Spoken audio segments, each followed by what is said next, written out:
নমস্কার বন্ধুরা, আপনাদের সকলকে সিম্পল রন্ধনশালা চ্যানেলে অনেক অনেক স্বাগত।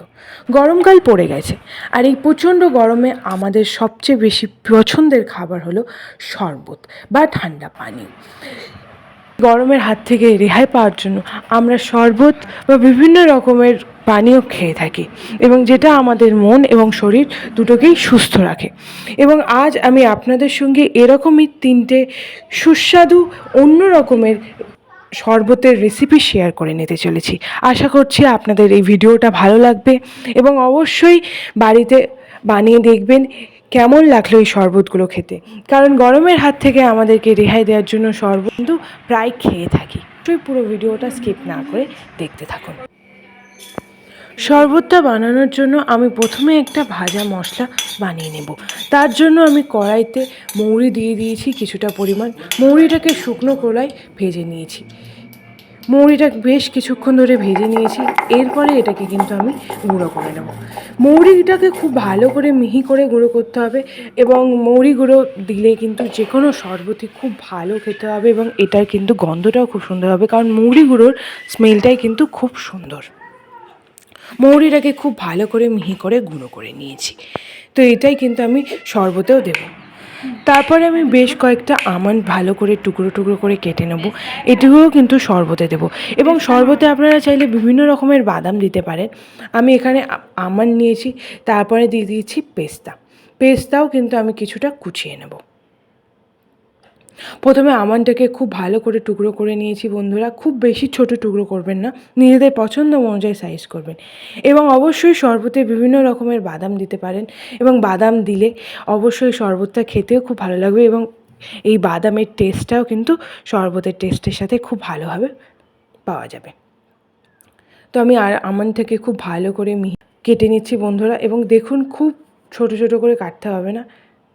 আপনারা চাইলে অন্য বাদামও দিয়ে দিতে পারেন, যাতে এটা খুব ভালোভাবে গালে পড়ে এবং খেতে ভালো লাগে, সেরকমভাবে কেটে নিতে হবে। এরপরে আমি কয়েকটা পেস্তা বাদাম নিয়েছি। এটাকেও কিন্তু আমি দেখুন নোড়া দিয়ে একটু ক্রাশ করে নেব, একটু এরকমভাবে ভেঙে ভেঙে নেব, তাহলে কিন্তু এটা খুব ভালো রকমভাবে খেতে লাগবে শরবতের সাথে। সমস্ত বাদামগুলোকে আমি ভেঙে নিয়েছি। তারপর একটি গামলিতে আমি কিছুটা পরিমাণ টক দই নিয়েছি। আমি এখানে 300 গ্রাম টক দই নিয়েছি। আপনারা কিন্তু বেশিও নিতে পারেন বেশি শরবত বানানোর জন্য। টক দইয়ের সাথে আমি দিয়ে দিচ্ছি সামান্য পরিমাণ স্বাদ মতো নুনটা দিয়ে টক দইটাকে খুব ভালো করে ফেটাতে হবে বন্ধুরা, যাতে খুব ভালোভাবে টক দইটা একদম মিশ্রণটা খুব ভালোভাবে তৈরি হয়ে যায়। টক দইটাকে খুব ভালো করে ঘেটে নিচ্ছি। এর সাথে দিয়ে দিচ্ছি আমি চিনি।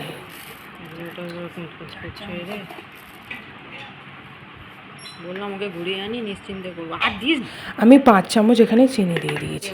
আপনারা চাইলে কিন্তু বেশিও দিতে পারেন, তবে শরবত কিন্তু একটু টক মিষ্টি সব মিশিয়ে খেতে ভালো লাগে, তাই আমি এখানে 5 চামচ চিনি দিয়েছি। চিনি দিয়ে খুব ভালো করে দইটাকে আমি ফেটিয়ে নেব। দইটা একদম মাইল্ড হয়ে যাবে, খুব ভালো মিশ্রণ তৈরি হবে, ততক্ষণ অবধি কিন্তু ফেটাতে হবে যতক্ষণ না চিনিটা খুব ভালোভাবে গলে যাচ্ছে। চিনিটা খুব ভালোভাবে পুরো দইটার সাথে মিশে যাচ্ছে, এবং আস্তে আস্তে দেখে মিশে যাচ্ছে। তো এটাকে খুব ভালো করে ফেটিয়ে নিচ্ছি বন্ধুরা। আপনারা কিন্তু এইভাবে সময় নিয়ে ফেটাবেন, এবং ভিডিওটা ভালো লাগলে অবশ্যই আমাদেরকে কমেন্ট করে জানাবেন, লাইক করবেন, এবং কমেন্ট করে জানাবেন যে ভিডিওটা আপনাদের কেমন লাগলো।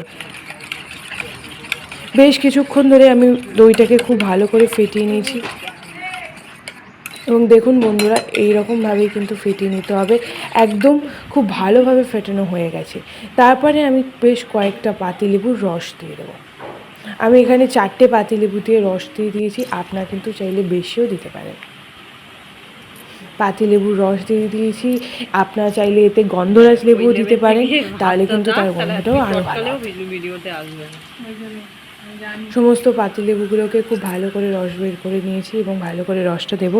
এবং পাতিলেবুর রসটা দেওয়ার পরেও কিন্তু আরও বেশ কিছুক্ষণ এটাকে খুব ভালো করে ঘেঁটে নিতে হবে, যাতে পাতিলেবুর রসটা খুব ভালোভাবে দইয়ের সাথে মিশে যায়।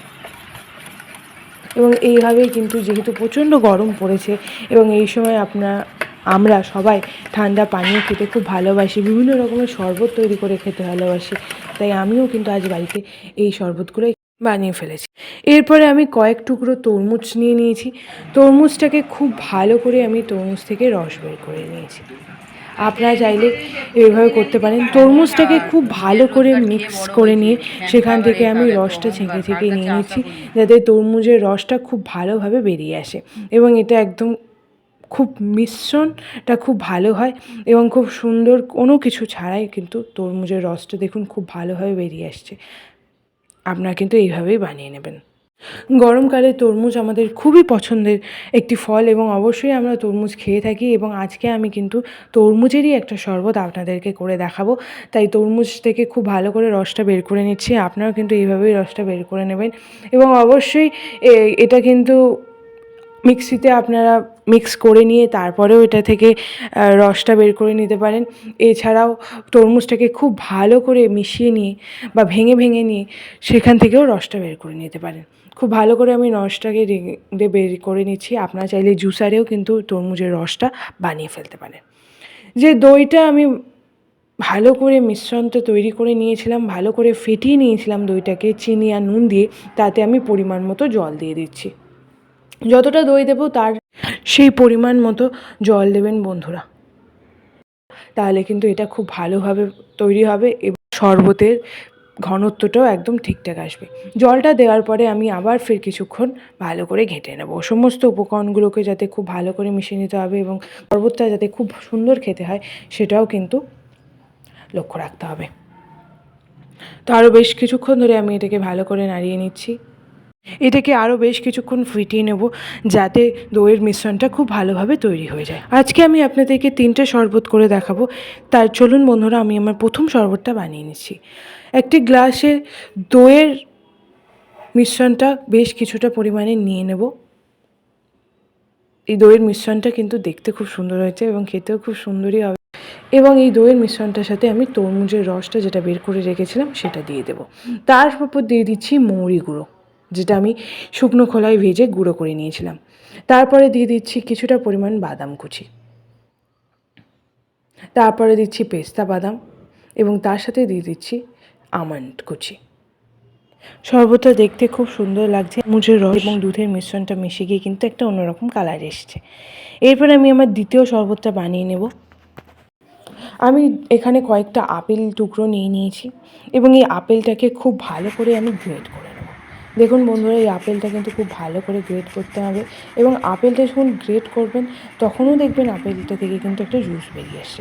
তো এখানে আপেলের রসটা দিয়েও কিন্তু খুব ভালোভাবে তৈরি করা যাবে। তো শরবতটা বানানোর জন্য আমি আরেকটা গ্লাস নিয়ে নিয়েছি এবং তাতে কিছুটা পরিমাণ দইয়ের শরবতটা আমি দিয়ে দিচ্ছি বা দইয়ের মিশ্রণটা আমি দিয়ে দিলাম। দইয়ের মিশ্রণটা দেওয়ার পরে আমি আপেলের রসটা এতে দিয়ে দেব।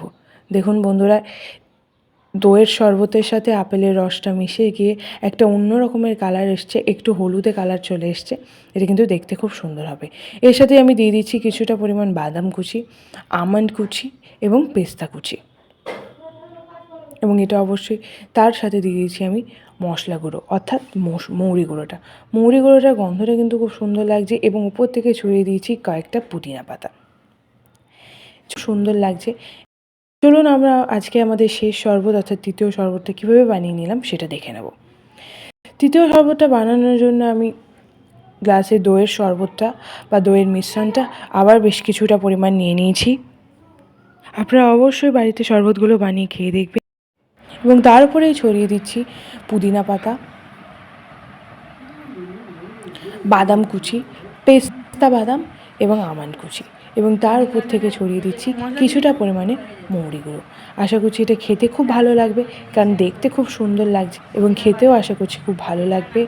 এবং যেহেতু গরমকাল পড়ে গেছে এবং এই সময় আমরা ঠান্ডা পানীয় খেতে পছন্দ করি, তাই আশা করছি আপনাদের এই 3টে শরবতের রেসিপি খুব পছন্দ হবে। দেখুন বন্ধুরা, 3টি টেস্টি ঠান্ডা পানীয় আমি খুব সহজে খুব অল্প সময়ের মধ্যে বানিয়ে ফেলেছি। দেখতেও খুব সুন্দর লাগছে এবং এই 3টের রঙও কিন্তু খুব সুন্দর হয়েছে এবং আশা করছি আপনাদেরও খেতে ভালো লাগবে। অবশ্যই বাড়িতে বানিয়ে দেখুন। আমাদের ভালো লাগলে কমেন্ট করে জানান। আমাদের চ্যানেলটিকে সাবস্ক্রাইব করে দিন, পাশের বেল আইকনটা প্রেস করে দিন নতুন ভিডিওর নোটিফিকেশন পাওয়ার জন্য, এবং অবশ্যই আমাদের চ্যানেলের সাথে থাকুন। ধন্যবাদ।